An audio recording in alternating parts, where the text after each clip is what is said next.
You're listening to episode 389 of the Major Issues Podcast, and just in time for July 4th, we are covering truth, red, white, and black. The Major Issues Podcast starts right now.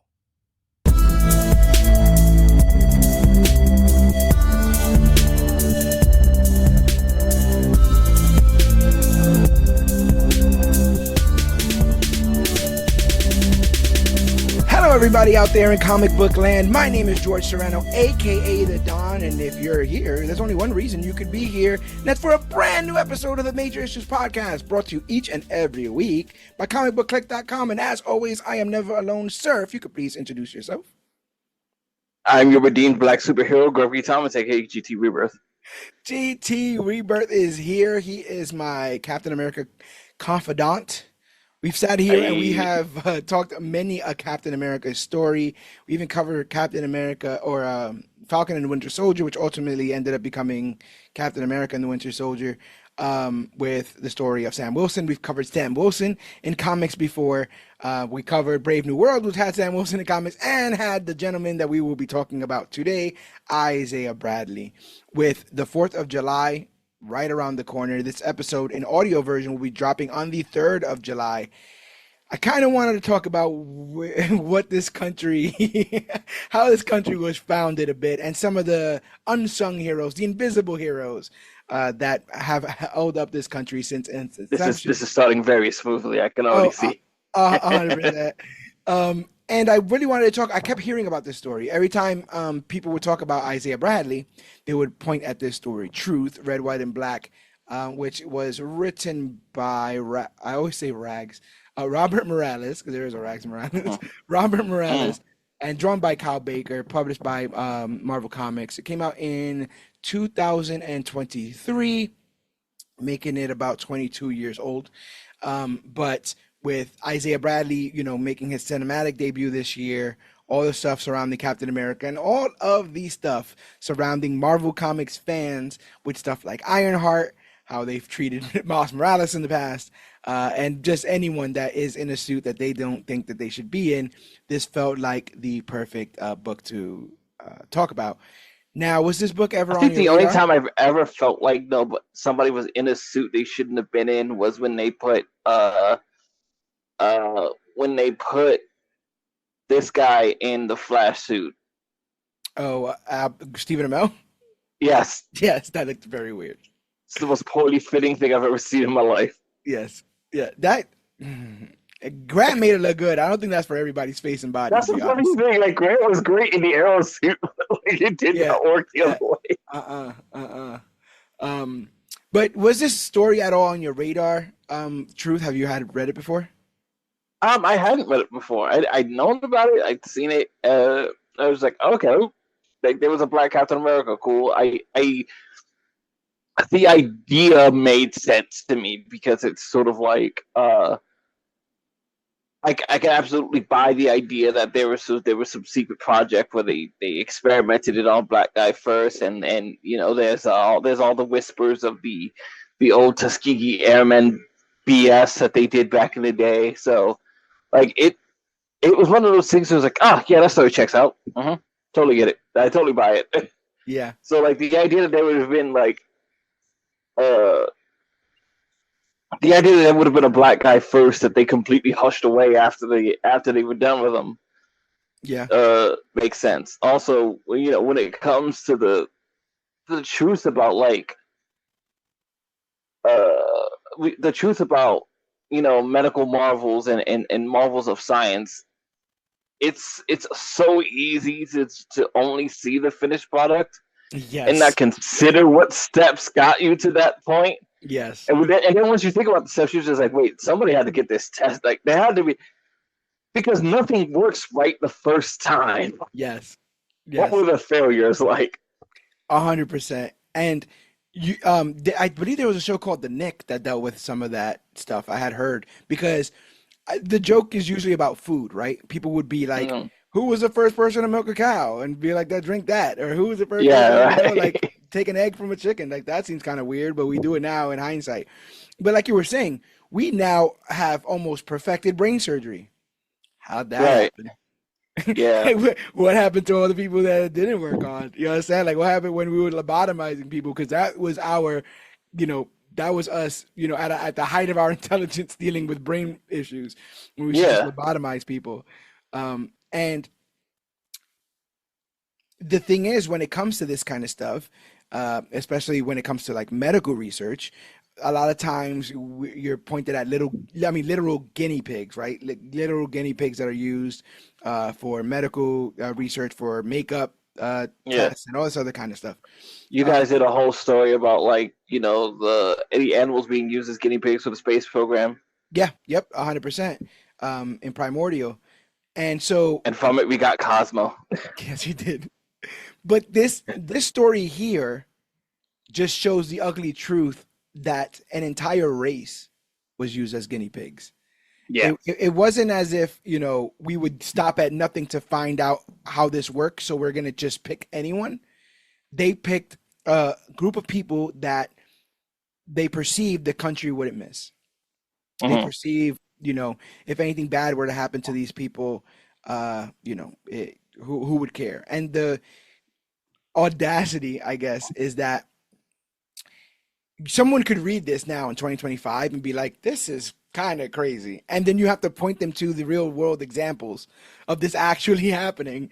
Because I think that a lot of this stuff has been covered up for so long, and still not openly spoken about. Yeah. Um, Uh, to reference a Metallica song, a band that I assure you George has only just learned about. They were disposable heroes, as you were. yes, yeah, 100%. And they don't they don't have any less pride in their country. They don't have any less, love to give to their families, but they are seen as anything but human to the people that Yeah. are experimenting on them. And in hindsight, I already dug Oh Boy from Falcon and Winter Soldier and from Brave New World, but in hindsight Yes. now with this, like all of that makes sense. Like all of the like I ain't going to the president's house. Like what you mean? Right. Like these guys dug me in a hole and put me in it. Like they ain't care about nothing. They didn't care about saving me or who was in the right or who was in the wrong or any of that kind of stuff.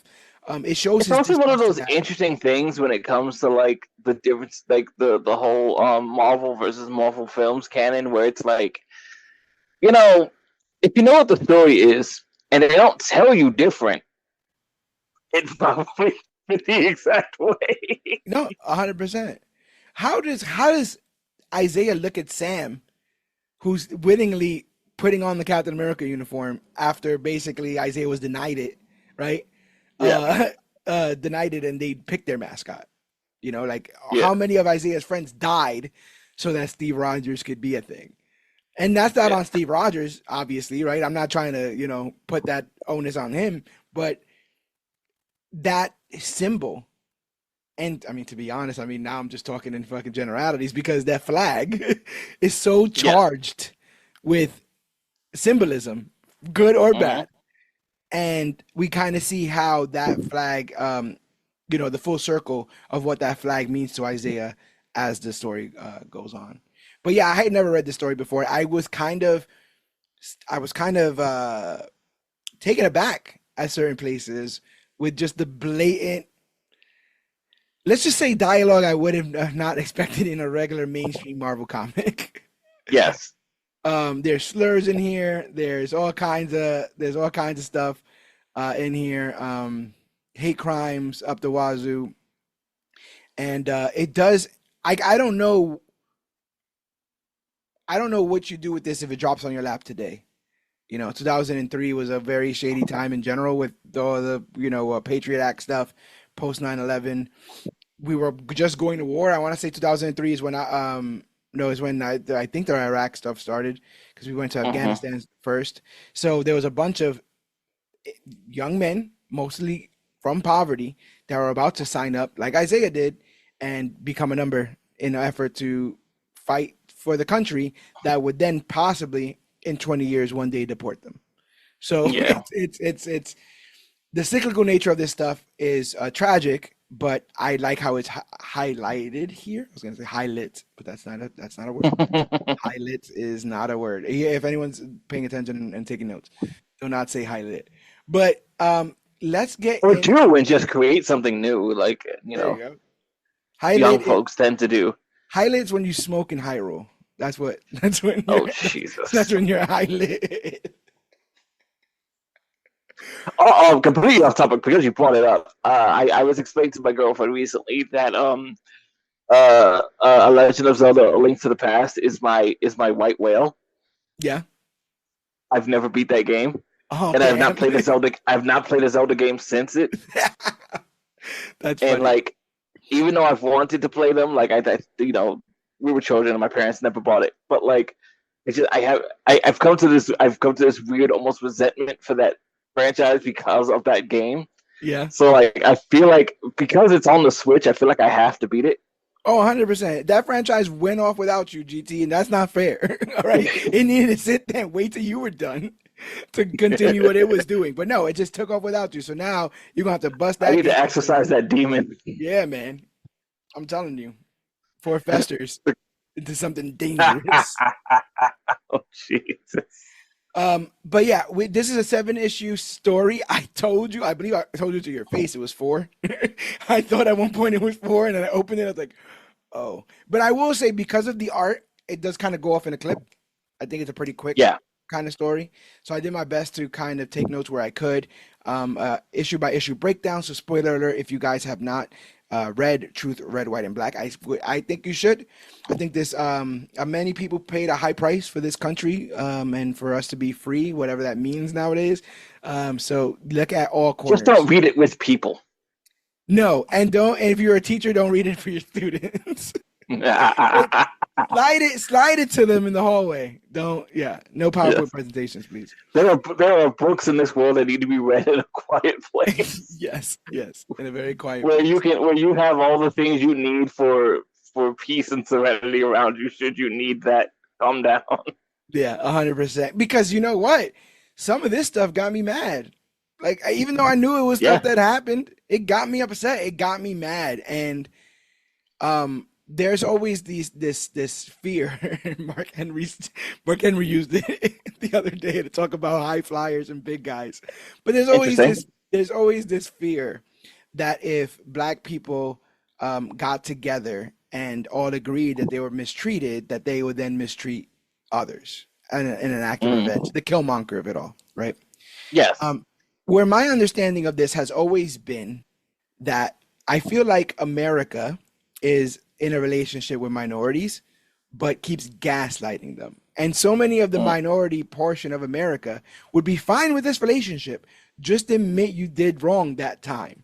Can we both just look at each other and say, wasn't that jacked up? Because as soon as you can agree that that is jacked up, we can move on. We can go and do Yeah. other stuff because we've now realized that that was wrong and we won't do it again.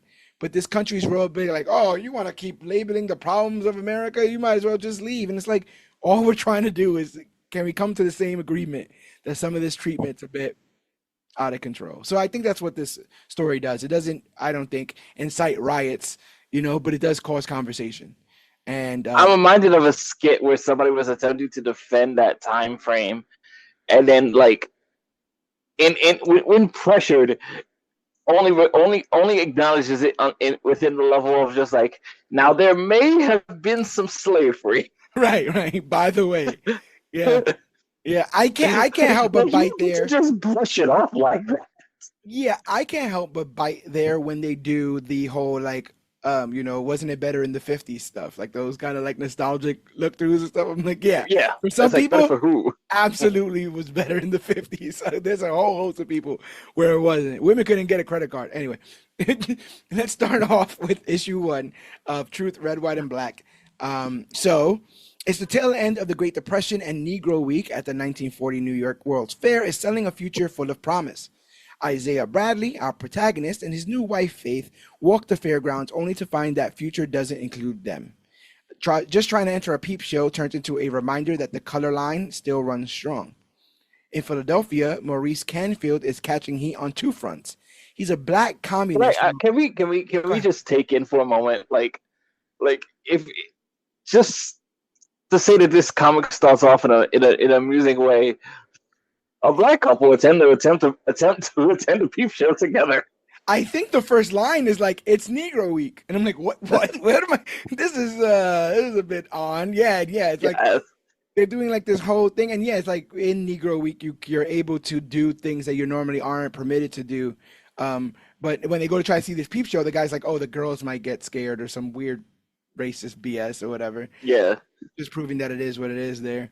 But yeah, I was like, all of that. It was a lot. They mentioned WB Du Bois and how he might be like trading the race for insisting that they should always stay meek and kind of timid and just kind of go with the flow yeah, if they want acceptance. And that's certainly certain people's point of view when it comes to these disenfranchised groups is like they should be quiet and be grateful. But yeah, I do what you can to get in with the whites before they take it back. yes. And I mean, because of some of those political ideals, some would argue that they did open some doors, but for how long is Yeah, everyone supposed to be nice? Um, so yeah, we got Maurice Canfield, who's a black communist from a wealthy family, organizing stevedores and calling out injustice wherever he sees it. He's not trying to be like his go-along father, and he's not afraid to get his hands dirty, even when it lands him in trouble. Um, this guy was very intellectual. mhm. His dialogue in this was a bit hard to read. It was like one reading level above me. It felt like on occasion, but I did piece out what he was talking about and what was going on and stuff. And yeah, he basically got hate crimed and he's just like rolling with the punches. Over in Cleveland, Sergeant Lucas Evans, and I was like, Luke Evans, Sergeant Lucas Evans Oh has, no. has already served with distinction, but after standing up to a racist officer and calling out the death of his fellow black soldier, he's busted down from captain. He's drowning in booze, struggling to see what comes next, and then Japan bombs Pearl Harbor and the world changes overnight. Yes. It's interesting that Luke Evans in here is called Cap. It's the first time we hear the kind of the name Cap. And Luke Hmm. Evans has like a gnarly skull scar, Yeah. like Like one of it the ones you looks would have like had back in the day when we didn't have like plastic surgery and stuff like that. to me it looked like it was like a burn that had that lifted skin at the end of it. Yeah.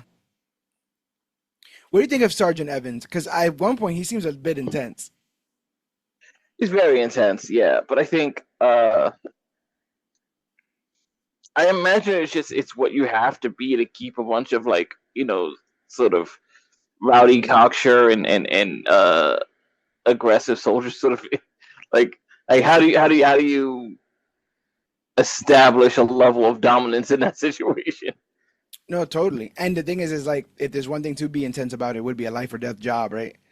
So like it Yeah. makes a lot of sense there. Sergeant Evans is staring down a barrel of his own service pistol, but when he finds out about Pearl Harbor, he finds a reason to keep going. The war may not be just, but at least it offers a mission.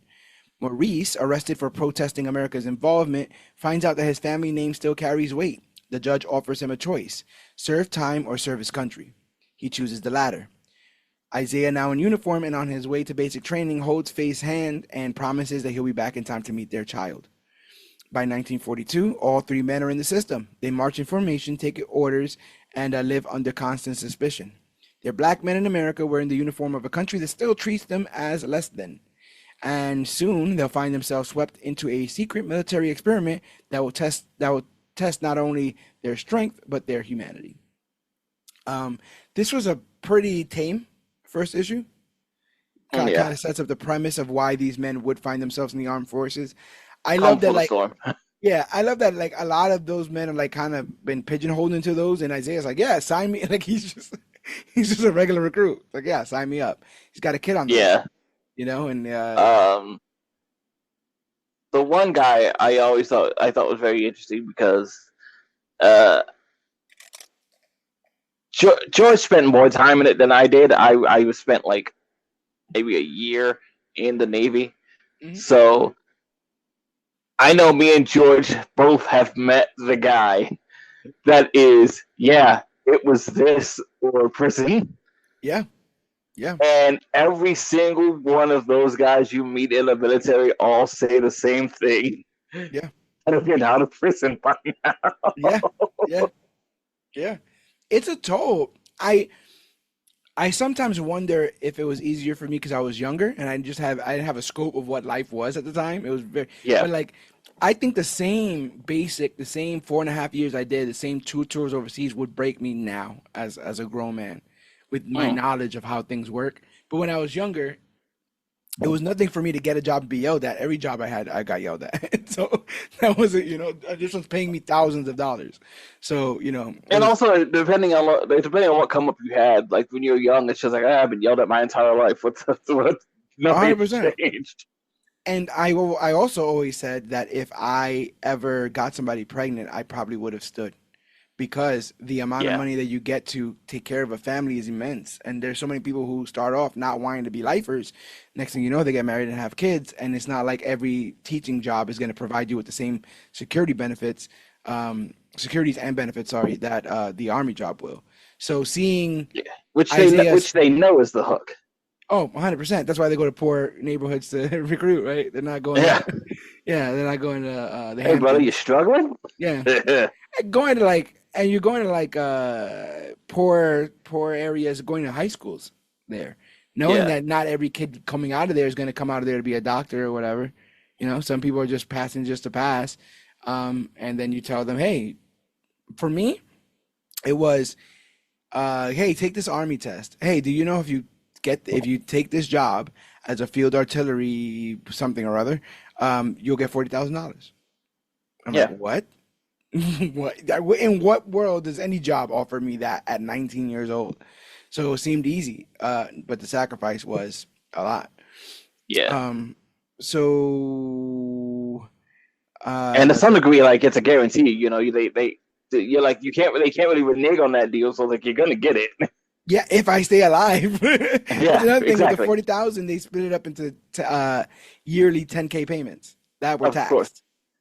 You of know, course. so like so long as I kept my nose clean and I stood alive, I got to make the money. But if not, well, you know. So we get to May of 1942 in Mississippi. The war is heating up overseas, but at Camp Cathcart,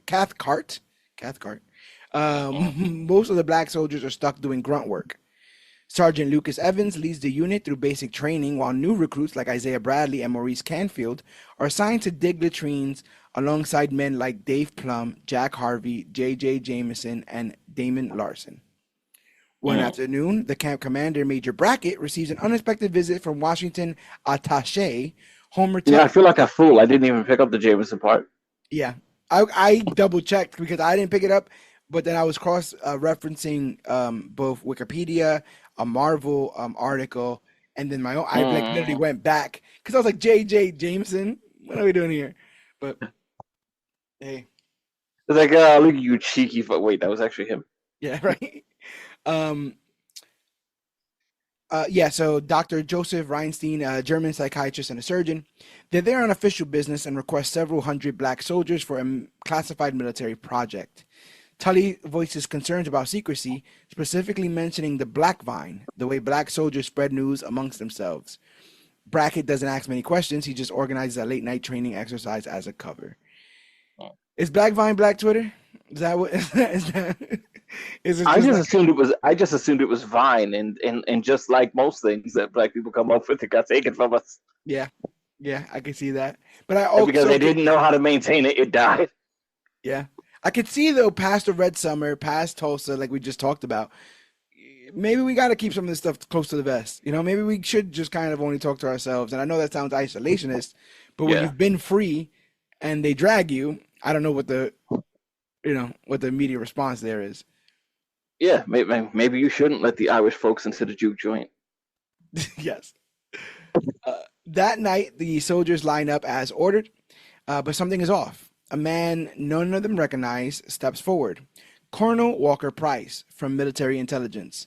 He arrives with transfer orders that strip Brackett of command and announce the closure of Camp Cathcart. Brackett protests, confused and angry, but Price ends the conversation by pulling out his sidearm and shooting him in front of the entire unit. Not the most tactical way of dealing with that, but hey, regime Not changes at all. be regime changes. Lieutenant Merritt is then instructed to select, Hostile takeover. That's what that is. and none of them are the wiser. They have no idea what the hell's going on, which has got to be terrifying. Lieutenant Mary is then instructed to select 300 soldiers. Lucas, Isaiah, and Maurice are among them. They're herded into trucks without explanation. As the convoy pulls away, gunfire echoes in the distance. Everyone not selected has been executed. No trial, no record, no trace. Whatever this project is, it's clear now. It starts with silence and erases anything that might speak up against it. Mm-mm-mm. I let me see how I can say this. It's gotta be harrowing to know that people can be put in trucks and driven to camps without the basic knowledge of the normal American person, and whether or Yeah, not those Americans even care. I don't know if you polled 1940s America if they would have been upset by the idea that these men will eventually not only be experimented on, but most of them die for the uh, ultimate creation of Captain America. yeah, I don't know how where that fits. Maybe they would have thought it was par for the course, like things were back in the day. But they do this with impunity. Like no one fears what could come of this. There is no right. Like there's no fear of consequences or repercussions. This is like no. another day for them. I think it's very interesting that there are some of the how would you say offensive or complicit Hmm. white characters that are written with just at least a tinge of sympathy for the situation. Because like in this very panel or series of panels, when the one guy sort of like questions them as to what's going on, he's just like, "Shut up, and you might make it out of here. Just go, trying to save your dumb lives." I thought that I thought that one of the guys who comes up to Faith later and it kind of is like trying to tell her the truth.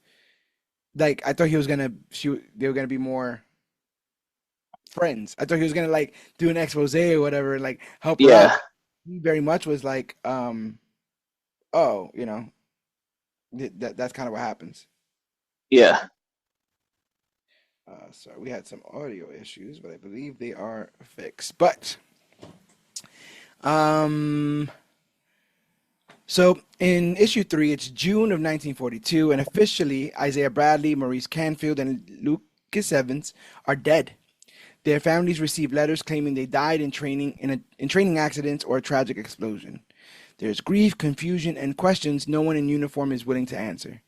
Faith Bradley Hmm. demands to see her husband's body and finds an empty shell at a funeral. In Philadelphia, Maurice's parents bury a casket they believe holds their son. Days later, in a spiral of guilt and grief, Miss Canfield kills his wife and then himself. But the truth is Hmm. far from what those families have been told. Um, that's like, God, that's dark. Like, that's just dark on Yeah, the face of it. But on top of that, this idea that um, they would then use that as a taunt. Like that's how homeboy finds out that his parents are dead, right? He's like, yeah, yeah. your dad killed your mom or whatever. I'm like, what? Like, there's no going back home for you, boy. Yeah, because we told them that you were dead, by the way. You may Hmm. not have known this. So the cruelty doesn't end there. The men from Camp Cart have been taken to a secret underground military installation. There, under the direction of Dr. Joseph Reinstein and Colonel Walker Price, the Super Soldier Project has entered its next stage. These soldiers are no longer recruits, they're test subjects. But the process is brutal. The prototype serum is unstable, and its effects vary wildly. J.J. Jameson is the first to die, his body combusting violently during injection. I want to say it was like 18 minutes or something. Yeah. The others suffer mutations, breakdowns, and uncontrollable reactions. Damon Larson, of all people, is the first to survive the serum intact. Somehow it works on him. One by one, the others follow, and during the agony and coming out the other side stronger, they end up different. Super soldiers. Back home, Lucas's friends raise a glass to him in a Cleveland bar. Maurice's name is read in a close-casted service. Faith sits in disbelief, knowing what she saw can't be at the end of her husband's story. Once the test concludes, Colonel Price informs Reinstein that it's time to move. Their project's next phase is headed to Europe, where the Nazis are rumored to be running their own version of this experiment. Reinstein protests, arguing it's too soon. Price ignores him. The unit boards a transport ship and it sets sail. Um, how gnarly was like the mutations here? Like the post serum. Yeah, the one guy's like head is misshapen in the weirdest way with these like bulging shoulders. Yeah. Uh, a few of the pretty much almost all of their heads end up misshapen. Hilariously, they all have what I call like wrestler bodies. Oh yeah. It's an upper body business, kid. Yes, yes, yes. Oh, and they were already kind of drawn that way, but with the exaggerated muscles, it just looks even bigger. Yeah. They're all shaped like a letter V. Yes. Yeah. Um, yeah, but like it just goes to show like something is not right. They've taken this stuff, and yes, they may have come out the other side alive, but obviously something's not right. Yeah. On the journey across the Atlantic, the weight of what's been happening starts to settle in. Held below deck in steerage, Evans tells the story of the Red Summer and the race riots he lived through after World War One. Jack Harvey burns up with a fever and delirium, haunted by visions of the Middle Passage and African slaves chained down below deck. By the time he dies, it's clear that the serum is still working its way through them, and not all of its effects are physical. This is no ordinary deployment. These men are not soldiers anymore, they're weapons, and they've been pointed straight at the enemy. Hmm. Yeah, it's a lot. Um, it's heartbreaking watching this man just die, like kind of have a bit of a sickness and die. It's harrowing that he would see his ancestors before that it would have Yes. happened. Like all that's messed up. Um, again, the myriad of black men who have died for this country for various reasons. And this one, he just becomes another. And Hmm. horrifying, terrifying, pick the word. Um, Yeah. And you just you imagine, of course, that like he gets how you say, if not burned, just like dropped in some unmarked dirt hole That's somewhere. like tossed overboard. They would have tossed his ass overboard. Oh Uh, yes, that too. they don't owe him a That's right. funeral They're because on a ship, are they? Yeah. they don't owe him a funeral because they've already done a funeral. They already done that. Yeah. He's already dead. Yeah. So yeah, all that's very strange. Yep. Um, and jacked up. It's July, and Faith Bradley is at the U.S. Army headquarters in New York trying to get clarity on her husband's so-called remains. The casket they gave her holds a body that's not even black. Again, audacity, right? The Yeah. audacity. Not even caring. A sympathetic officer quietly admits that in large-scale explosions, the military often splits unidentified, remains among grieving families just to provide closure. Hmm.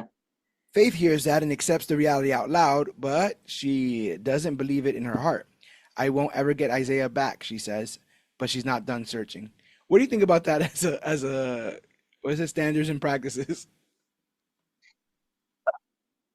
Yeah. Rough.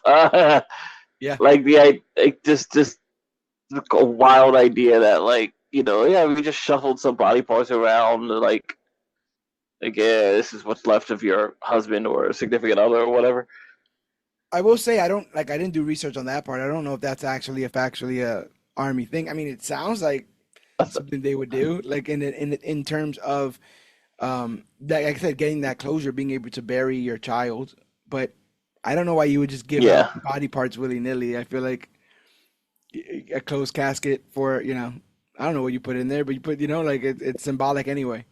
So Yeah. strange. Um, and yeah, when the guy walked up to her like to explain this, I thought he was gonna be like, "Yo, yeah, no, it wasn't a bomb. Like they're doing," but no, he's toeing the line, and he gave basically the excuse. Uh, Yeah. meanwhile, If halfway, nothing else, like if you could argue that any of this is from a good place, it's to be like, if I can shut her up and keep her from asking questions, she won't get too close to the truth, which would be bad for her. and in the fullness of bureaucracy, where she doesn't have any other alternative way to coming up with the answer, that that's it, right? Yeah. The buck stops there. That was the answer that they gave. There's no other person to clarify or any of that kind of stuff. So bonkers. Um, Meanwhile, halfway across the world, Isaiah Bradley is very much alive, fighting alongside Luke Evans and Maurice Canfield in Germany's Black Forest. The unit engages a Nazi convoy, but the mission ends in disappointment when they realize they've intercepted nothing but medical supplies from Koch Pharmaceuticals. By the end of that Hmm. battle, most of the unit is dead. Only Isaiah, Maurice, and Lucas survive. Um, I Evans is like dead on this, even though he kind of knows this is wrong. The mission's the mission, right? Yeah.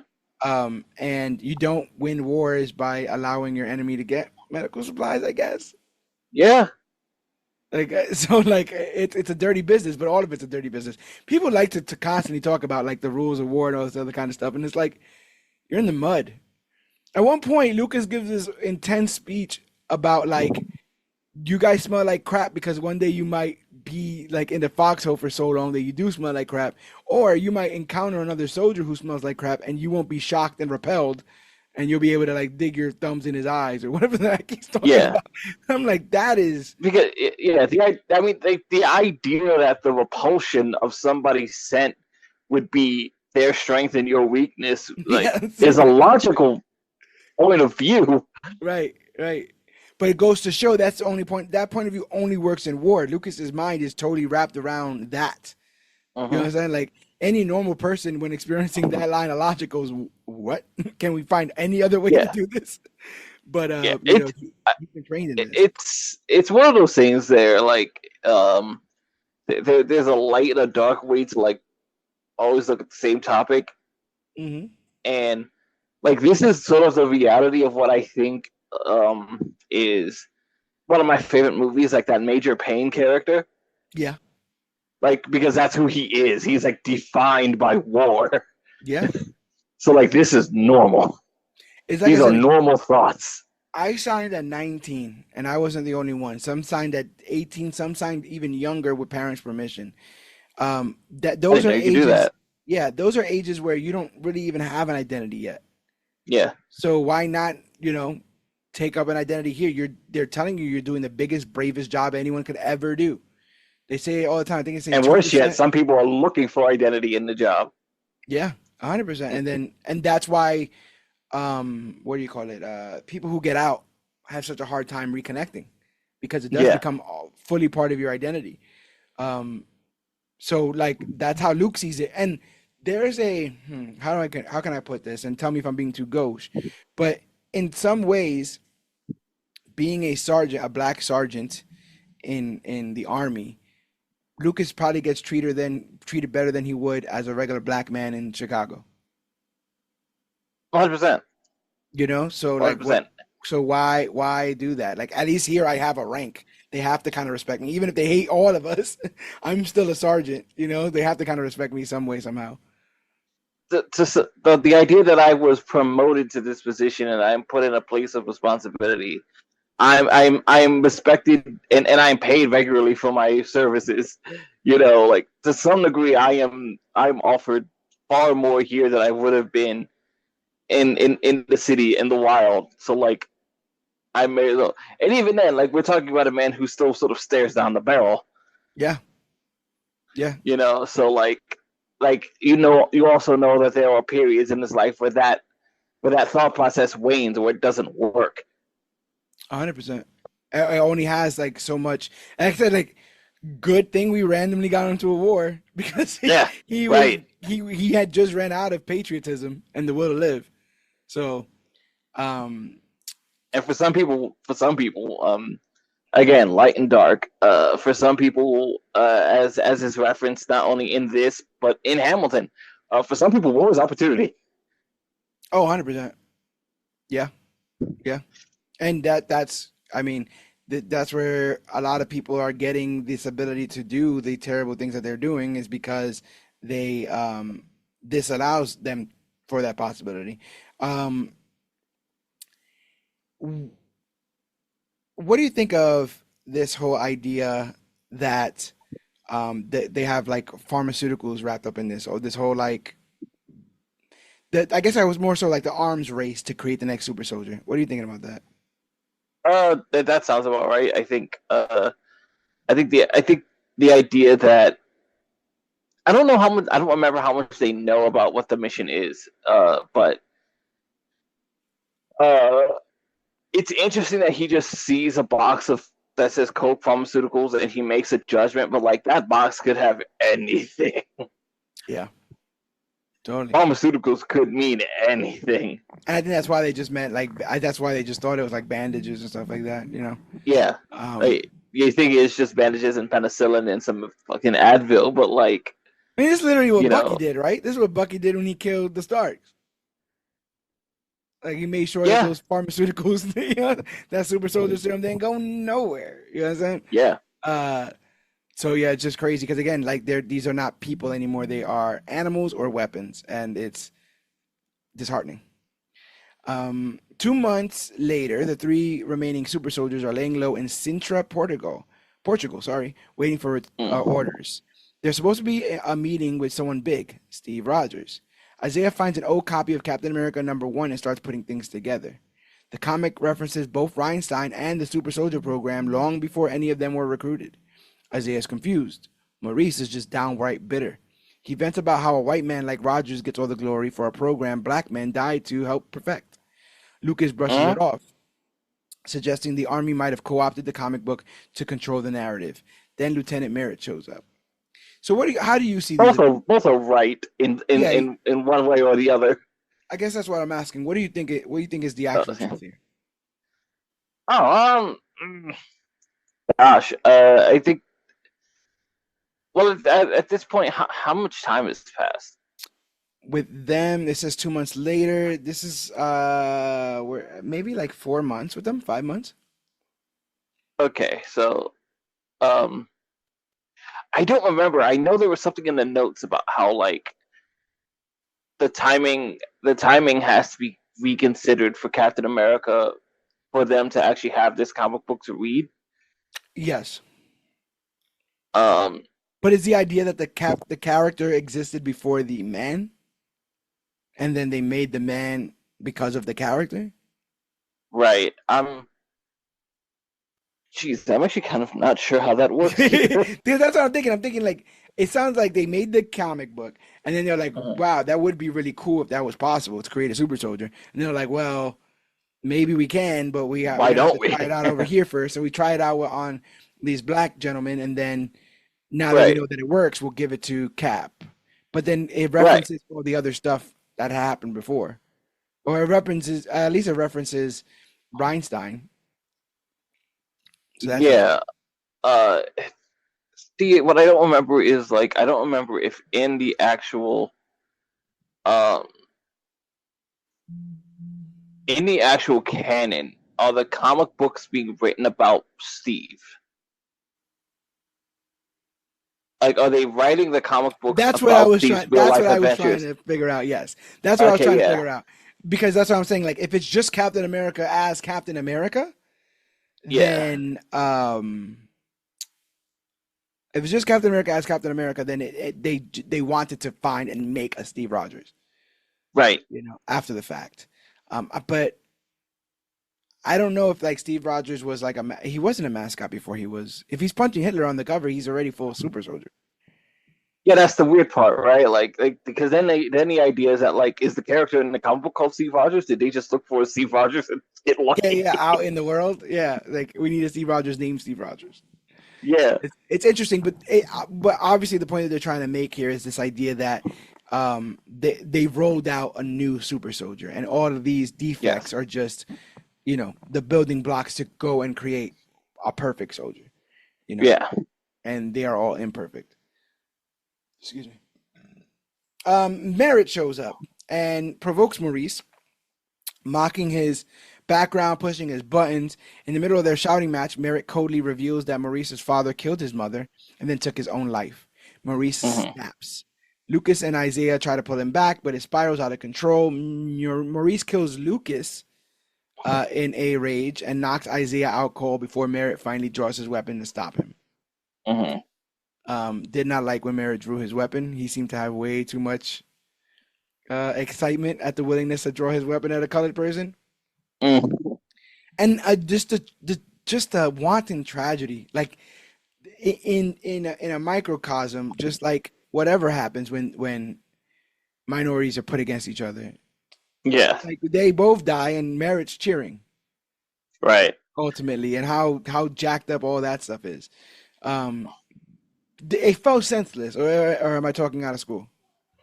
No, no, it's absolutely senseless, and like you're taking guys who are hyper aggressive and probably psychologically impaired, and like riling them up, and who's to say what's going to happen at that point, right? Yeah. Yeah, because at one point, Maurice, the whole thing is because Maurice steps up and is like, "You can't tell me what to do. Like I am 3 feet taller than you." You know.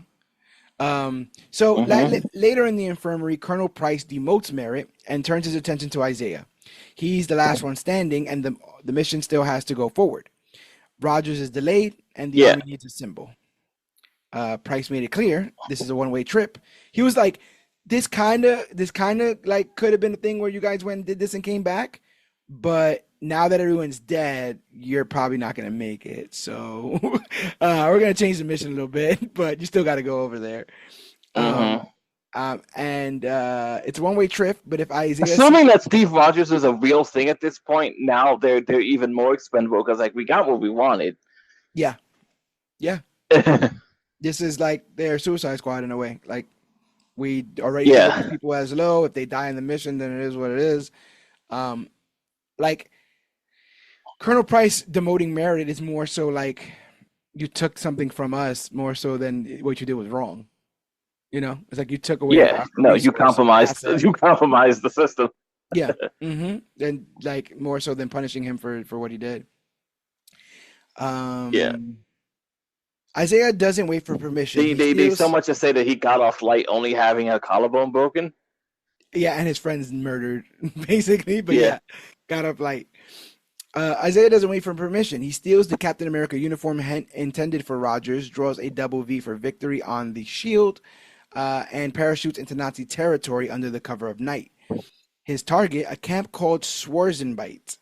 He lands alone, suited up, and ready to fight, not just for the mission, but for everyone who didn't make it this far. What do you think of And the then the Red Guardian shows up. No, I'm kidding. yeah, right? What do you think of the Isaiah Bradley look? What do you think of the It's it's something. Um, I kind the of dig the shades are kind of tattered cool. thing later on. The tattered thing. Oh yeah, the shades are cool. The shades are cool. Yeah. I had that thought too. Uh, I do the victory and the bird is a cool little drawing. I sort of like the idea that on some level both of these Captain Americas are artists. yeah, right. Yeah, because I remember Steve drawing that monkey. He did a pretty good job. Yeah. He was very good at that. Yeah, I like the ragtag nature of it. But I think I like it tattered a little bit more. I think the tattered stuff really kind of gives the authenticity of like the roughness of what Isaiah's had to Right. endure. I like that it's less clean than OG Cap. I like that it's a I little bit kind of more like rough. I like as as tactically inept as it is. I kind of like the short sleeve version. Yeah, I can dig that. Uh, I I I I don't know if I'm supposed to read that as like the outfit was unfinished, Right. Me, I or it just doesn't fit him that he rolled up the sleeves or cut the sleeve off. Yeah, and everyone is saying that this is the suit intended for Roger. So again, are they just creating propaganda in comics and they haven't fully fleshed this idea out, this super soldier out? Right. But Yeah. but Because I was gonna say because it's like I guess this. Now that I'm thinking about it, like to some degree, they can't be utterly true depictions because like if Cap punched Hitler, we'd be out of this already, yes. conceivably speaking. Yeah, that is true. Yeah, you are right. That never actually happens in the real world. A comic that purports that certain comics we read are just fictional and other comics are What an idea! autobiographical, sorry. Yes, somewhere Logan is looking at an X-Men comic, just like, most of this is bullshit, right? Yeah. That's a perfect example of that. So in October of 1942, deep behind enemy lines in Nazi Germany, Isaiah Bradley drops into hell wearing the Captain America uniform that was never meant for him. With Yeah. Steve Rogers delayed elsewhere in the war, Isaiah takes on the suicide mission alone, parachuting into the concentration camp known as Schwarzenbeit, where the Nazis You have know been. what's Go ahead. I'm sorry, yes, sorry to cut you off, but No, you're I just thought about it. I thought was really interesting about this idea, and it's almost like the mythology of it's almost like the mythology that you get around Batman sometimes, but this is even worse. There's there has to be the idea now that, like, as far as the Germans are concerned, nobody knows who Captain America really is Oh because a yeah, few yeah, soldiers yeah. have a story about this black guy. Yes, and it doesn't add up with everything else that's going on. I Right. did like that scuttlebutt of it at the time. That's how you create legend. That's why it kind of makes me laugh the whole Red Guardian I fought Captain America thing because maybe he fucking did. Maybe he wasn't, maybe he just wasn't the Captain America we would have thought. Yeah. But And if anything else, like, to some degree, because it's an idea, right? Like, if Captain America is only defined by the shield and the blue in the outfit, it's like, I guess you did. yeah, yeah. I'm gonna ask you a question, but let me get to that part. Um, Let's do it. so he gets to Schwarzenbeit. The Nazis have been developing their own super soldier program on the backs of mass murder and human experimentation. Armed with explosives and stolen shields marked with a hand-drawn double V for victory, Isaiah Yes. moves with precision and fury. He storms the compound, takes out Nazi soldiers, and blows up the camp's armory, setting off chaos across the site. Yeah. This part felt a little cartoonish in the sense of the cruelty of the Nazis during this experimentation. Not saying that they're not capable of it, but this story just told us that we are doing it too. Mm. Right? So like when he comes up and he's like, "Oh my God, experimentation on all these people and they're dead." It's like, yeah, that everyone's doing it. Like, like we just finished, we just closed our door, we just finished our project. You're the last one standing, and Yeah. now they're doing it over there. Um, when the well, yeah, let's get there. His Mm. mission is to end what started back in Camp Carthage to make sure no one else suffers what he and his fallen brothers have endured. He fights his way Yes. into the heart of the facility, strangles the Nazi scientist Dr. Ernst Koch with his bare hands, and destroys the lab filled with evidence and brutal experimentation. He attempts to escape, and then as he attempts to escape, Isaiah sees a group of women being forced into a gas chamber. So he rushes in and tries to save them, but it's too late. Gas floods the room. I kind of gasped when this moment happened. I don't think I've ever seen a gas chamber portrayed in a comic book before, like an active one where Mm. we're gonna actively gas you, and just Right. the intensity of that imagery. Um, Surely rang through. So bonker stuff there. Um, he wakes up. A lot of really ugly stuff. Yeah, the gas floods the room. That it kills the women instantly. Isaiah survives barely. When he wakes up, he's surrounded by Nazi soldiers with rifles drawn. The mission is complete, but Isaiah is captured. Mm. And I love the characterization that he got captured because he did not stop freeing innocent people.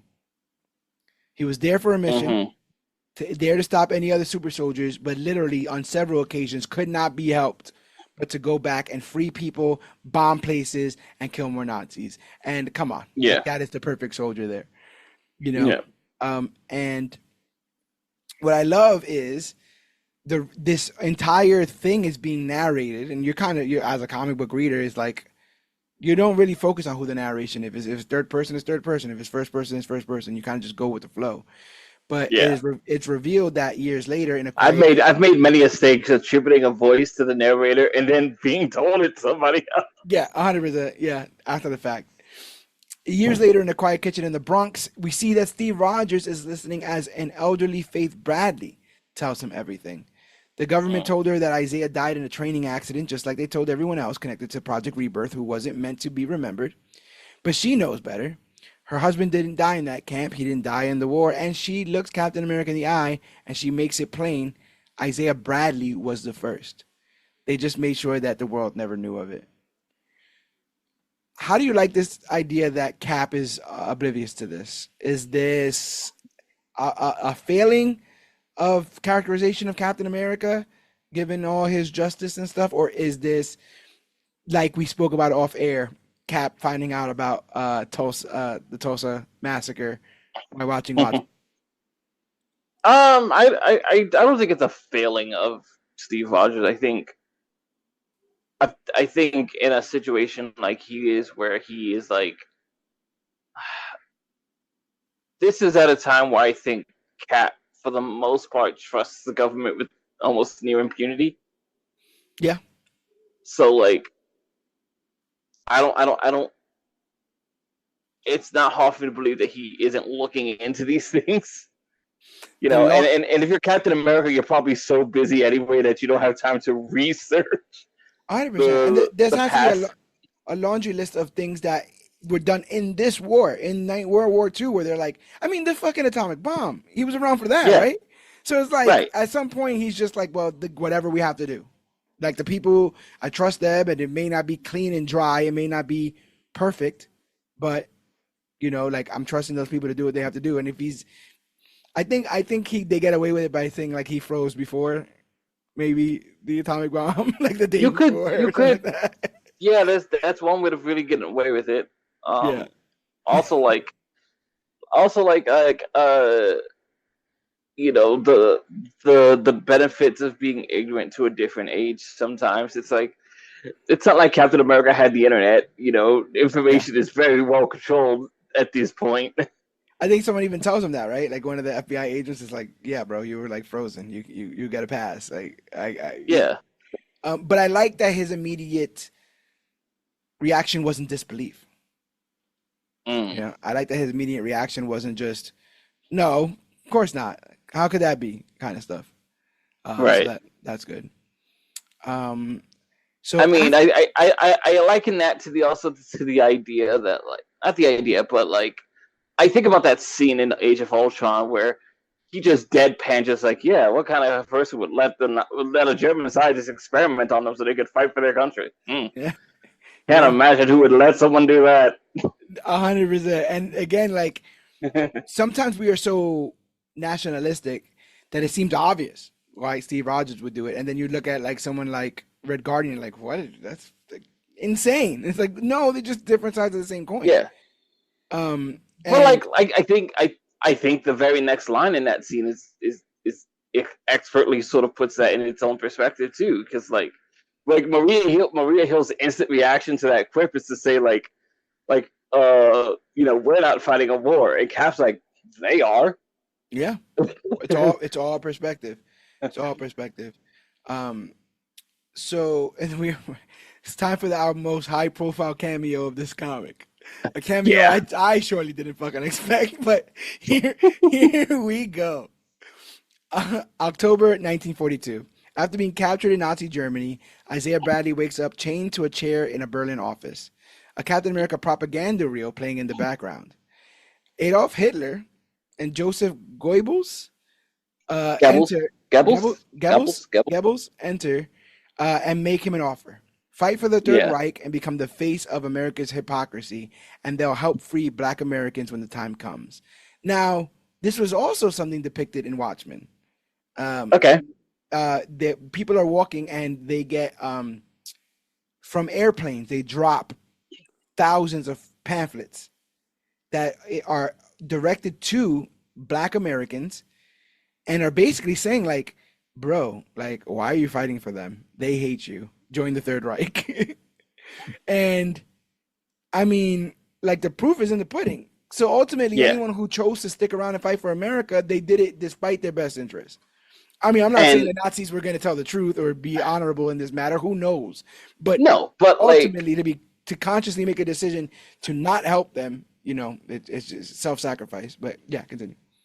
yeah, and to its credit, like Hitler in these panels is like, seems very charming and sort of you know, like he's doing what any good liar does, which is tell a degree of truth, Yeah, you even know, and he seems like he's telling the truth with just the right kind of smile on his face, just like, dude, I get it. You're in a shitty situation. We're in a shitty situation. Yeah, I mean, he's famously a great orator, right? So that stands up. And again, like he addresses the immediate fear of like, oh, you think I'm here to like kill you and torture you and stuff like that because that's what people told you Yeah, about me. Well, guess what? The same people who told you that about me are the same people that are treating your kind terribly. yeah. And I'm aware of it. So like, how about we both kind of gang up on this? And I'm telling you, And you just like at some point you start going like you start talking to a guy like this, you're just like, did you see any black people in there? yeah, right, yeah, We're not after you. yeah. Yeah, I'm looking at it and I'm like, this is perfect because again, it's historically accurate. I mean, Hitler's a huge cameo in this, like literally being brought in front of the Fuhrer or whatever is bonkers Yeah. stuff. Um, but what is the icing on the cake is his response, which is, guys, no, my wife would kill me.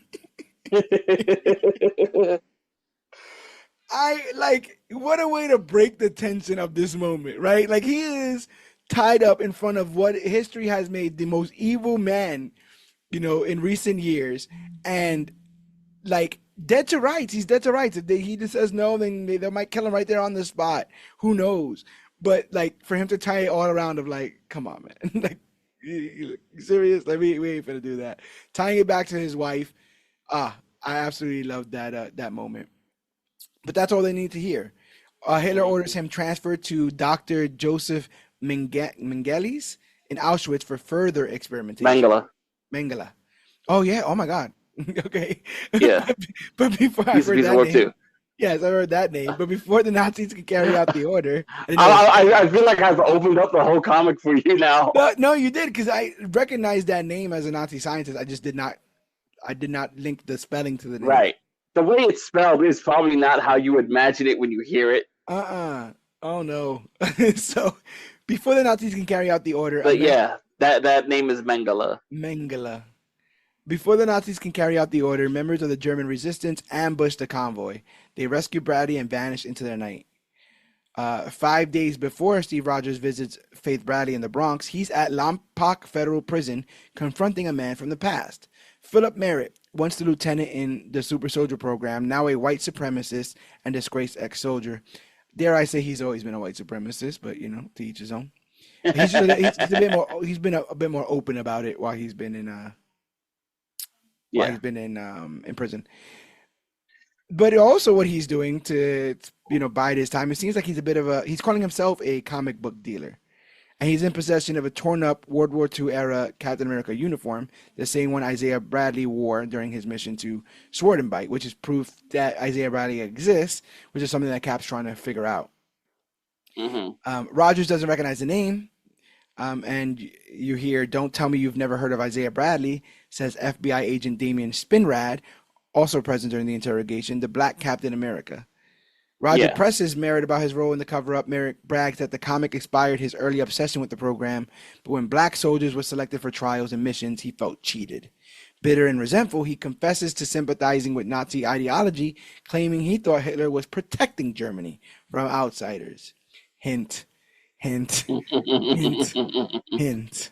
Rogers accuses him of destroying Dr. Einstein's notes and firebombing the lab, actions that crippled any chance of safely reproducing the serum, and Merritt doesn't deny it. Um, did I get that other part in here? No, I didn't get the other part in here because I just wanted to talk about it outright. The icing on the cake is him being a Cap fan. Yeah. The icing on the cake is him not seeing through his evil, malicious, harmful rhetoric, his white supremacist rhetoric, and thinking that Cap would be down with it. I'm literally having people argue Yeah. with me today who are telling me that Superman would be down with immigration and getting, people deported and stuff like that. The famously Oh, undocumented. with anti-immigration. Yeah, so anti-immigration. And then I was told, well, he would be down with doing it the right way because he would just like fill out the forms and stuff like that. And I'm Mhm. like, with what birth certificate? And they're Right. like, well, no, because there's a law in the United States where it's a foundling law. If you find a child and he's not without parents and there's no proof of him being coming from a foreign place, you get to adopt him and they get citizenship, which is fine and good. except I there's a feel like big. the flight is proof. I'm about to say there's a big proof that he is that he is. I literally like I'm having this conversation online with people, and I'm literally like short circuiting. I'm like, wouldn't the flaming wreckage of a spaceship be proof of this? My God! And then I get told, Or the laser eyes. yeah, and I get told, oh, I mean, Superman would be totally pro ice. Like he's always constantly stopping Darkseid from coming through. And I'm like, yeah. So what happened with Martian Manhunter, Starfire, Miss Martian, the little beetle that's attached to Jamie? Like, no beef there. Just letting the doors wide Got a whole open. bunch of alien friends. Whole bunch of alien friends, bro. I'm telling you, No, George, they must be the good ones. that's what I was waiting for someone to say that, or that they did it the right way. They did it the right way. Um, I got told Superman would never punch somebody who is just doing their job. And to which I say, I showed them a picture of Superman dissecting a biplane with a punch, a Nazi biplane with a punch, and reminding everyone that everyone on that plane was doing exactly what they were told. They were just doing their jobs. Again, Yes. so like for Merrick to be like the stand-in for the media illiterate crowd, the media illiterate racists that are out there Yeah. that can cling to a Star Wars but don't want diversity in it, right? Right. That can cling to these science fiction or pop culture, films and stuff like that, but still can't see the message on the other side of it. Is bonkers. I got told, well, Superman's not real, and I'm like, yeah, I no, I'm I think we well all aware, agree that. absolutely well aware. But that not real man would totally not stand with ice. But anyway, that's like a situation I was going through recently. So I'm reading this and I'm just like smiling from ear to ear that even back then, 22 years ago, Robert Morales was aware of the type that would claim to like people like Captain America and also, want white only water fountains. Yeah. It's like the hypocrisy is bold there. I also just think it's one of those things where, like, if you don't actually have um, an audience with that kind of person, but you have like your very strong beliefs, Mm-hmm. it's so easy to just imprint. 100%. Yes, I So agree. like you've got this guy called Captain America, and immediately you imprint your ideas of America onto the America guy, Mm-hmm. and then and then you're disappointed when it's like that's not the person. That person isn't who you thought they were, even though you have no proof that this person would be that guy. But like you assumed that the ideals were the same because you have connected it to this Yeah. image. Yeah, You he know, stands for America and I stand for America. So he must stand for the America that I stand for, completely right? disregarding, I don't know, Falcon. Like, like he's like fucking friends with Sam and like, like I Yeah. don't, but again, to make your point Would you have too, met Falcon at this point? I'm assuming when he's talking to old girl, Bradley, because he's talking to old Merrick, which means that old Bradley's around, right? This is way past the war. I guess maybe. Um, but yeah, just like to fit the racist circle in the square hole, you have to make some sacrifices to the integrity of that shape, right? Yeah. Just to make your point, just to connect those dots. Um, so as they walk away from the confrontation, Rogers tells Spinrad that none of this was ever in his files. Spinrad explains that Bradley's mission and capture were buried, even though Rogers, the face of the program, was kept in the dark. Even Rogers, the face of the program, was kept in the dark. Then he shares a story passed down from his own family about how his grandfather Klaus, a member of the German resistance, was one of the men who helped rescue Isaiah during his transport to Auschwitz. The story Mm. never made it into the books either. Dun, dun, dun. But finally, Klaus. 2 days before Steve Rogers meets Faith Bradley, he tracks down Colonel Walker Price at Arlington National Cemetery. Price, now CEO of Koch International, is there to mourn, but Rogers is there for answers. Pressed about Isaiah Bradley, Price lays out the history. Before World War II, Dr. Reinstein and Nazi scientist Dr. Koch were part of a joint U.S.-German eugenics initiative backed by private industry.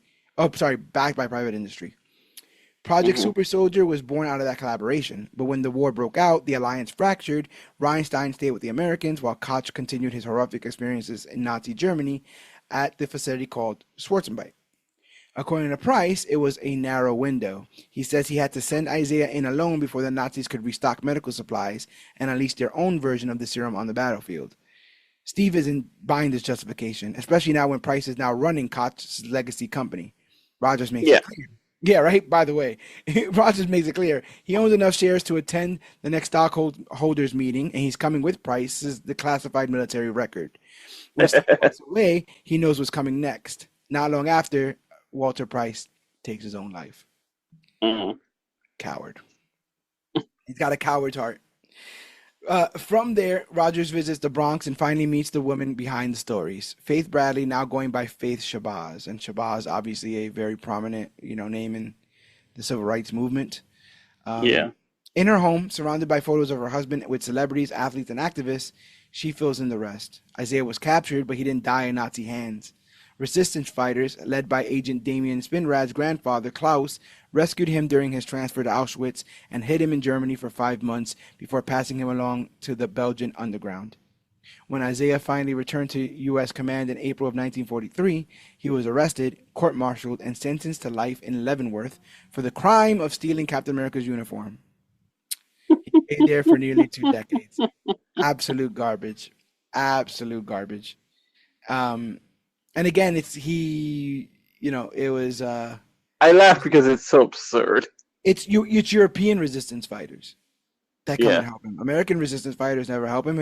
He's under the bus. There is no Isaiah Bradley Right. to save. So the idea that he was then, like one side of Germany is like, yo, join us, and the other side is like, let us free you. It's like, bro, and then he goes back to America, who didn't get arrested. Yeah. Ridiculous. It wasn't until President Eisenhower pardoned him on the day of JFK's inauguration that he was released, on the condition that the truth remain buried. But the damage was already done. Years of neglect and confinement took their toll. The serum left Isaiah sterile, and the lack of care accelerated neurological damage. He survived the war, Hmm. but not unscathed. Though his body remained strong, his mind slowly deteriorated. And that kind of reminds me of Muhammad Ali. Like such a strong, Hmm. prominent voice in the black community, someone who was against the war, someone who was known for his wit and known for you know, his lines, and then, becomes kind of a shell of his former self. Faith Yeah. tells Steve that she and Isaiah raised What's one that? boy. What's actually very interesting about some of that stuff? Mhm. Sorry to cut you off.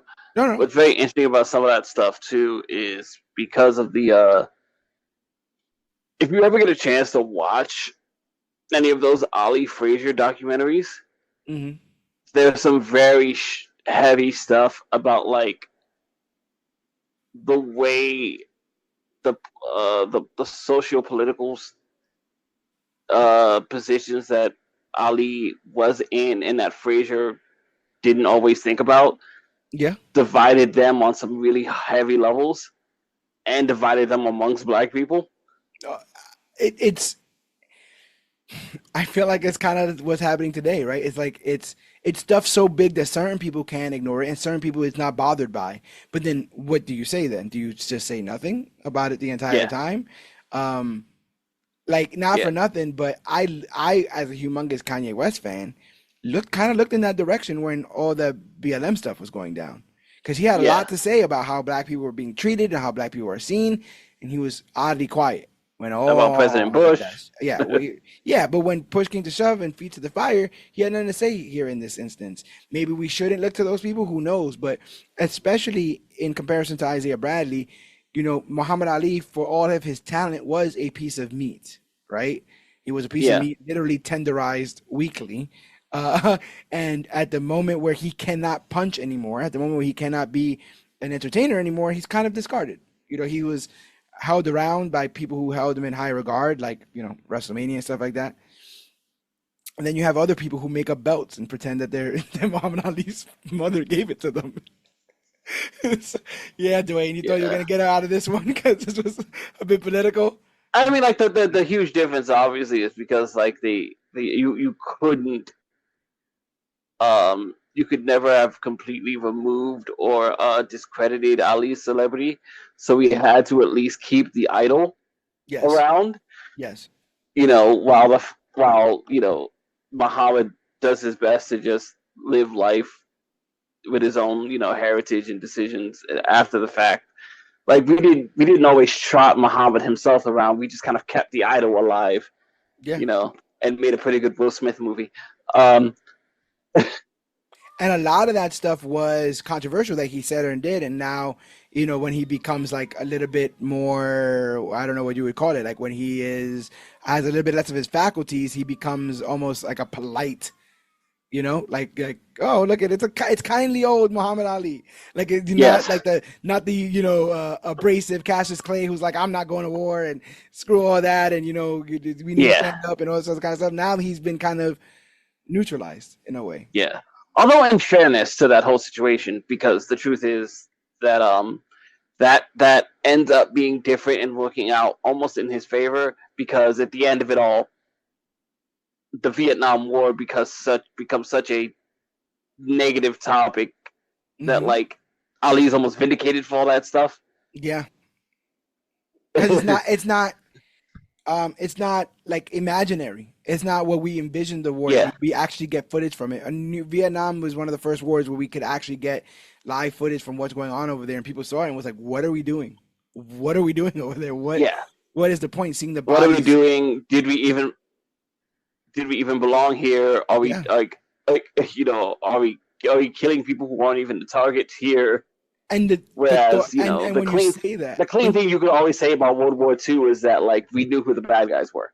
right, and but even as Price put out in this, we didn't get into the war until it served our interests. It's not like we saw Of evil Nazi course, Germany and of was like, course. "Yeah, sign us up." We were like, "We can wait. We can wait this out a little bit, until they bother us, and then we'll have reason to get in." Yeah, So, for all the good, right. there's always some other ulterior motive here. Um, Faith tells Steve that she and Isaiah raised one daughter. They now have grandchildren. And while the government may have erased his name, the black community never forgot him. The proof is in the photos. Isaiah smiling alongside Malcolm X, Hmm. Muhammad Ali, Angela Davis, and more. Faith leads Steve into one room where Isaiah now Some of these are rests. really interesting. Yeah, they are. Uh, Faith leads Steve into one room where Isaiah now rests. His mind may be clouded, but he is still present, still standing. Steve shakes his hand and offers quiet respect. Then he gives him what was recovered from Merritt, the torn, battle-worn top half of Captain America's uniform Isaiah once wore into Nazi Germany. Faith takes their photo. Hmm. Isaiah wearing the stars and stripes once again. The image joins the wall, and history at long last begins to remember the truth. Would you call this a happy ending? Um, I Felt wouldn't kind call of it a somber. happy end. I wouldn't call it a happy ending, but, like, I don't know what you call something where it's just like, well, something nice happened at the end, but it all still sucks. Yes, yeah, yeah, yeah. Um, I'm glad that it's Cap that was able to give him this level of closure, but overall, like you were just saying, it's Yeah, like this not closure. America was able to do what they did with these people and sort of get away with it. If we choose to respect and honor, that's kind of on us because the country won't acknowledge. right. Even the teeth pulling over Juneteenth. Like what? Like, you know what I'm saying? Like, golly, like what's going on? Like any sort of recognition is deemed too much. Why are they doing it? Why are they doing so much? Why are they Yeah, doing too much? too much. What did you think about some of these photos? Let me go back to there because I actually had it open for a second. But Especially because two of them are actual real life photos let's go. Let's and not go. not drawings. I think okay. So the real. Oh, I see. So the real life photo. Who is that? Oh, that's the actual comic in the background. Somebody getting it Yes, signed or something. I think so. That gentleman, the the gentleman in the hat looks familiar. I believe he's an actor. Yeah, I yeah. don't remember his name, but I feel like he was in I think Coming to America. Interesting. I'm gonna look that up right now. I try to get a picture of Robert Morales for Mm. Marvel, but I'm not seeing anything of note to see if he has any sort of nope, just Truth comes out. This the story that we're talking about here. I It see looks okay. That's the guy. It looks like Eric LaSalle, but I might be wrong. interesting. I see Bono here. I see Yoko Ono and and John Lennon. Stan Lee's picture is real as well. Mm. We got Richard Oh, okay. I Pryor. see what you see. I didn't catch all of these, but yes. Yeah, we got Richard Pryor, Nelson Mandela, Malcolm X, Angela Davis. Those are rappers, but I'm not. Is that Favorite Flav? Clock around the neck? It might be. Might be Yes, Favorite got Flav. Alex Haley, who seems to be signing his copy of Roots. Yes, we have. I want to say it's Colonel General Powell, right? Okay, I couldn't remember his name, but I was just like, that was the guy who was around with the president. Yes, General Powell. So yeah, prominent leaders, not only in black communities, because you got Bono up there, you got people who kind of spoke about peace, who protested, who cared about any of this stuff. Um, Yeah. but it is like tragic, or I guess maybe more so honest, that he would Yes. be so famous in these Oh, communities to these people and not to the rest of the world. I I believe think I that. know who that guy is too. The tennis player.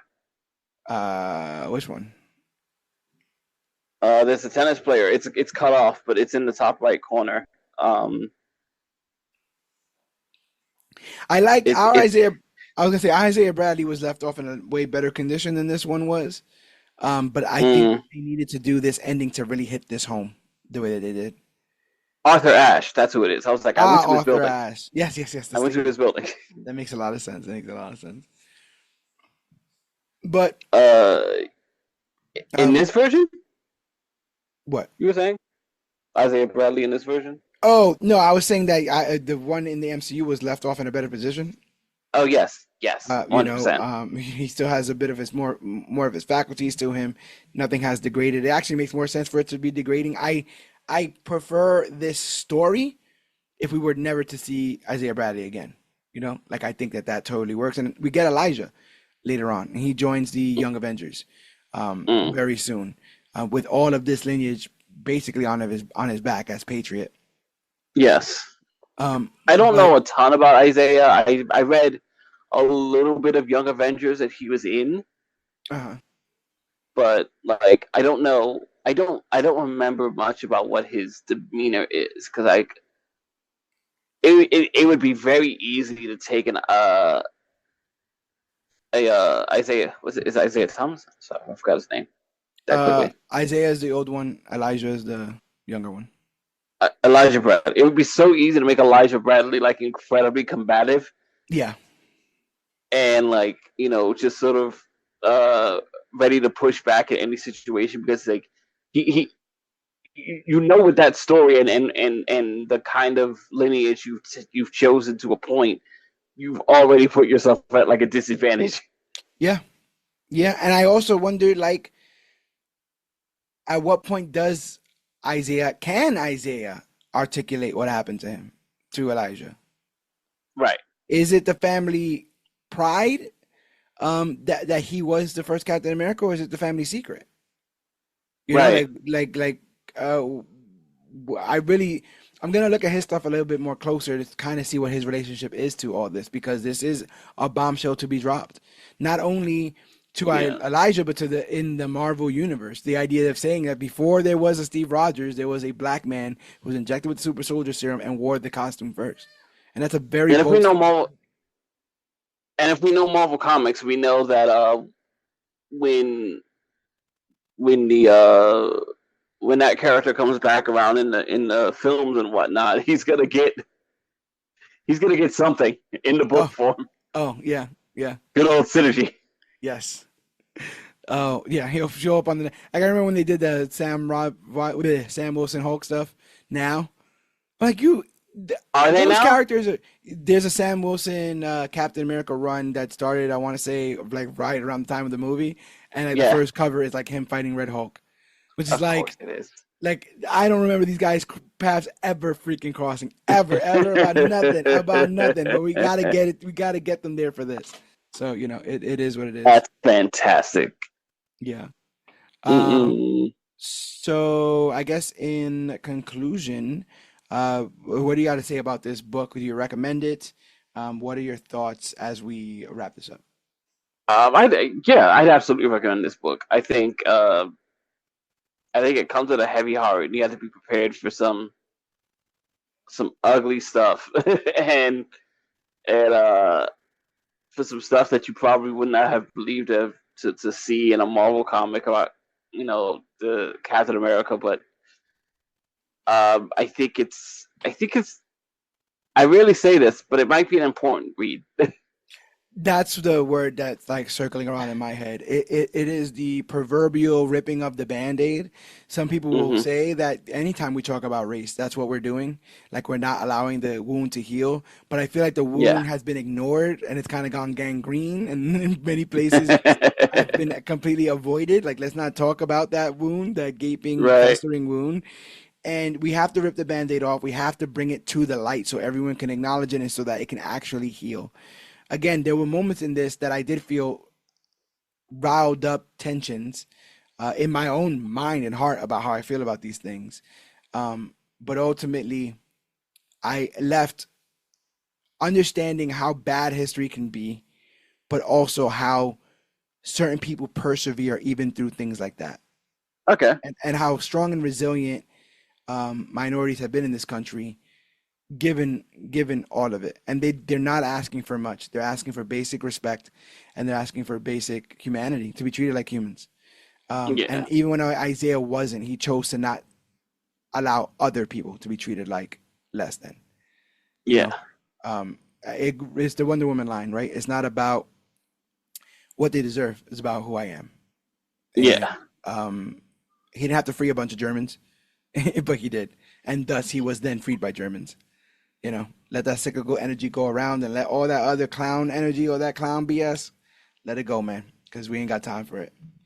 You'd But you'd be surprised who like who thinks of you when you just like express some sort of common decency.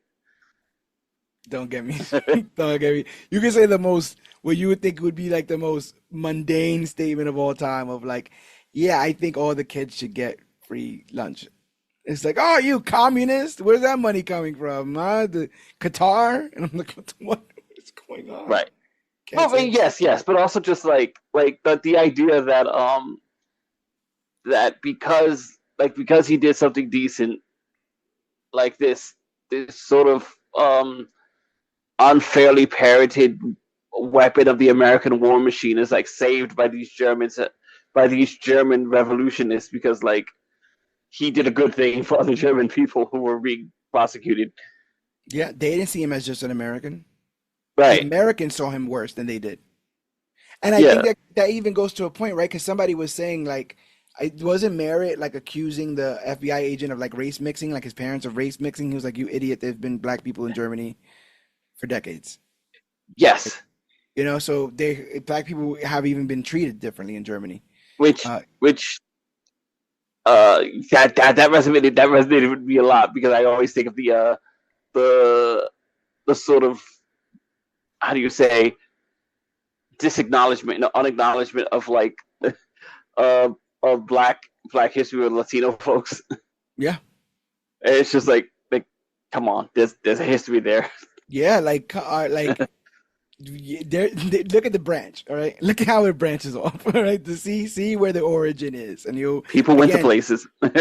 and again, like I feel like that commonality is what's going to end up being our strength one day if we can all acknowledge it. Uh, Yeah. and and that commonality to acknowledge is acknowledging the truth, which is all this book aimed to do. So Mm. go out there, check out this story. It is a bit controversial, but I like we both said an important piece of media. So go and check this out. Like I said, 22 years later, it still rings true. 22 years later, I'm still turning pages and going, dang, we ain't changed a bit. Like we Yeah. ain't even we ain't and for reasons that most people don't want to change. They don't want this country to change. But I believe, like in Captain America, that we can be idealists and also realists, so long as we all come together about it.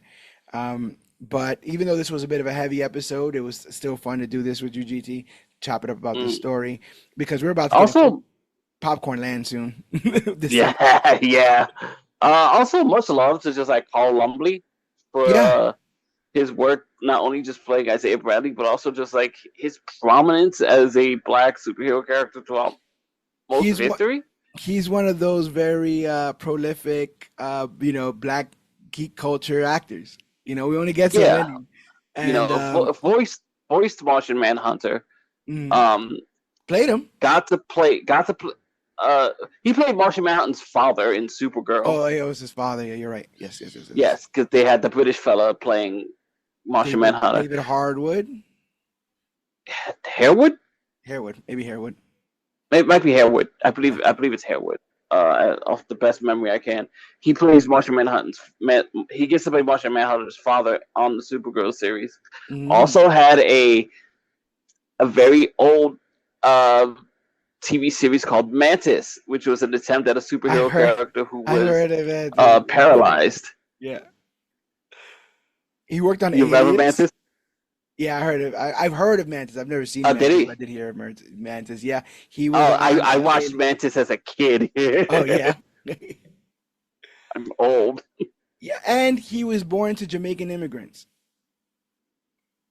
You know what I'm saying? So like, Mm, I without can their see it. ability to come over here, he doesn't get to do all this and then become as prolific as he has.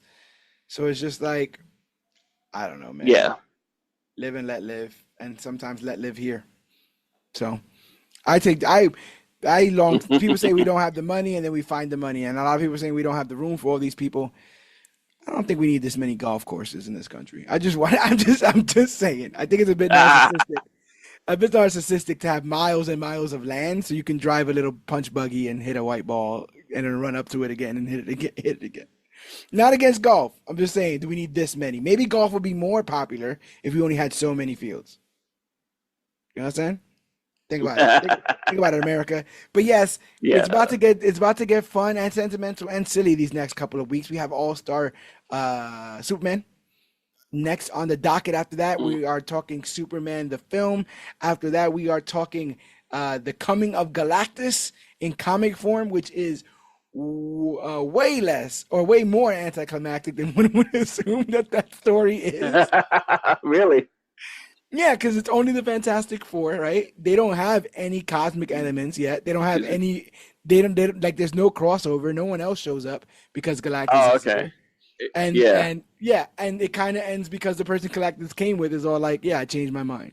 So ultimately, it's not even in many ways, it's not even like our heroes did anything. But I want to kind of read that story, reread it, talk about it on here, so that when Fantastic Four First Steps comes out, and we can cover that, and that will be the episode that comes out before then. So jam Uh, packed July. I want to bring that up very briefly because I think that's something that got talked about, and I think it's a symptom of the movies, Mm, and the way you do quote power scaling for some ideas. We come from a place where Darkseid was just a Superman villain. yes. Uh, Galactus was just a Fantastic Four villain. Hmm. Um, I think there are some other like massive You could do Kingpin and uh Spidey. That's on a smaller scale, but ultimately he becomes right. on a much he does become a much bigger problem, yeah. But like you sort of got these ideas of these massive foes, and because of the prominence of the comic book and the movie system, we came up with this thing called Avengers level threats. Yes. Yes. Yeah. So What now it's what become the idea of like, yeah, what is worthy of their attention and what isn't, right? right, what is an Avengers level threat? So like, what's so big that it needs the Avengers and is like too big for just the Fantastic Four? Or conversely, because I said Darkseid, a Justice League level threat. Yeah. Uh, And like what's an Avengers level threat with no Avengers? how do you feel about that idea that these characters are almost deified now in that sense because of like we've begun to power scale them in the same sense of like, well, who's gonna win the fist fight? Yeah, yeah.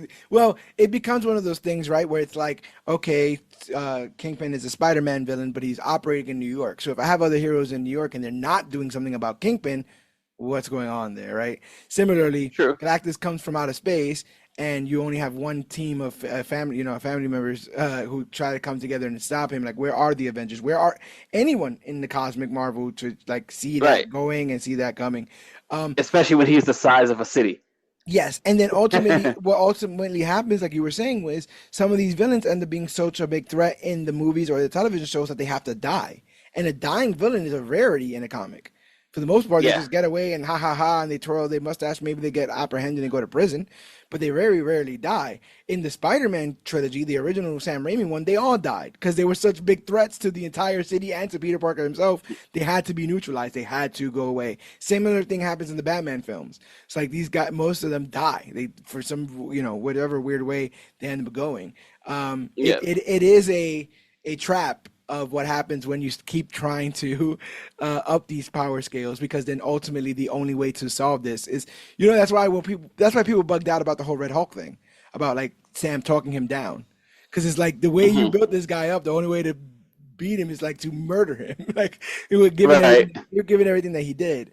But no, I do think there's still time and space to bring everything down a little bit. And I'm gonna see what this Galactus thing is, because to be honest, besides his appearances in certain things and the fact that I know his name is Galen, he is a bit of a blind spot to me, as to like why he's on this mission, what set him. I remember him being a normal person before all of this, so I'm Okay. hoping to do some background on him prior to First Steps. But really excited about that. And you're going to both, right? First Steps and Superman. Yes. Awesome stuff. We're gonna try to get all hands on deck for those episodes here, but also we're going to try to put together a bit of a stitched reaction from each one of us that wants to kind of Okay. contribute that. Yeah, so that we can get everybody on board in like a kind of a short, maybe if everyone did 30 seconds, that'd be a couple of minutes. Yeah.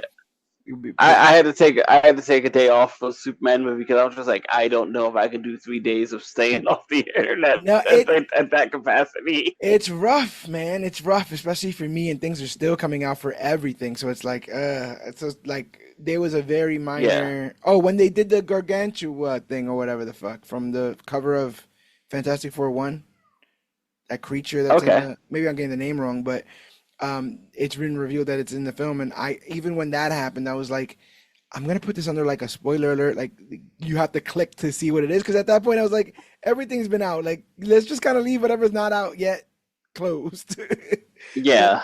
they make sure I that we. haven't seen the third Superman trailer. So like at some point, I'm not even a person who's against trailers, but at some point when it gets really close to the film, I just like block stuff out.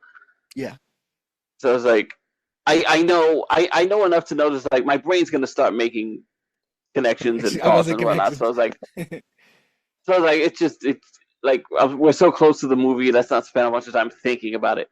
Yes. Um, so like I only know what's been talked about amongst the chat room from that third uh trailer, and like everything is so segmented that I can't even hurt myself with it anyway.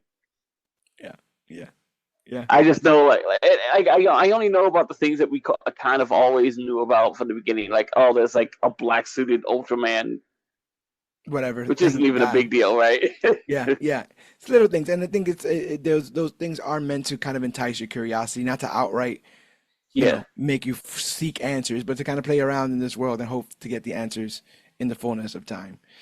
And the only answers I got left for you guys is, if the question is where to find more episodes of the Majors Podcast, that's easy. Go to Hey. comicbookclick.com, the one-stop shop for everything Comic Book Click. Articles written by us. It's where our merchandise lives, and it's where every episode of the Major Issues Podcast lives. This is episode 389, 11 episodes from episode 400. This is crazy, man. This ride that we've been taking, and this newfound growth that we've had amongst not only the fan base, but across social media. So join in on that as well. Facebook.com/comicbookclick, Instagram at comicbookclick, and use that hashtag comicbookclick to talk about the latest and greatest things to come to comic books and comic book media. Um, Alex Garcia, aka the Cog. He's been busting his butt with his own video series, Alex's Hauls, the new comics with the Cog. So go check out his video series. We should have an episode of Major Previews up right now, which is when we're looking through the solicitations and pick issues of comics that we think are going to be the high items to pick up of the month. That's a really, really fun thing. It's like picking on horses when you don't watch horse racing. So that's been fun and very enjoyable as, you know, we've watched the success of some of the stories that we've picked grow. It's been really, really fun to make those picks. So check out Major Previews. Check out the new comics with the Cog. Check out every episode of Major Issues Podcast, which drops in video form on Facebook and in audio form every Thursday.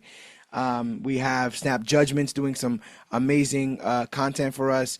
Some card reveals once a week, every Tuesday. That's been tremendous for our YouTube. We're, like I said, we're on YouTube as well, /ComicBookClique.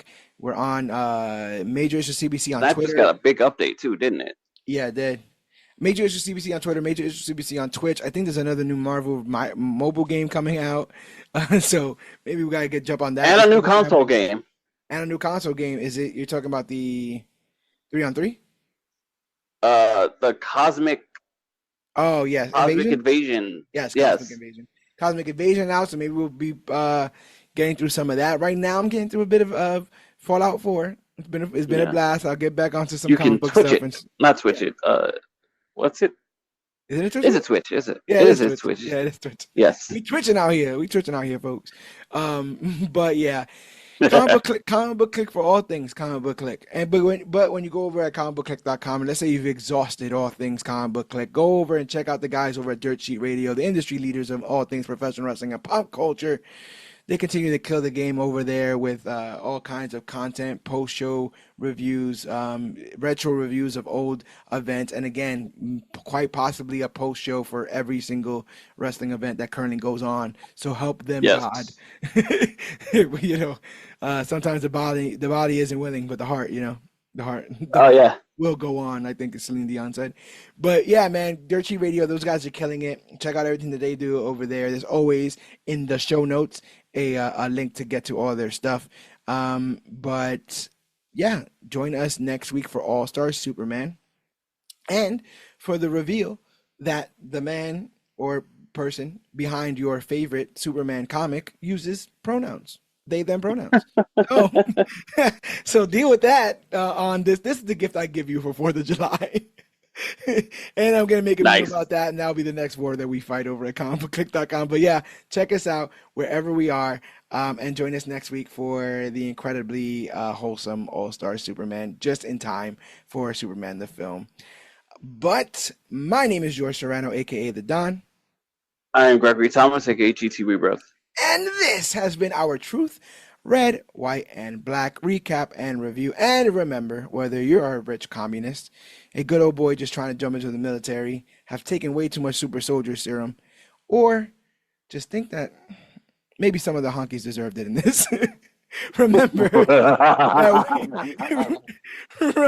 that we are the Clique. Happy 4th of July. And always remember that you, yes, you, are worthy.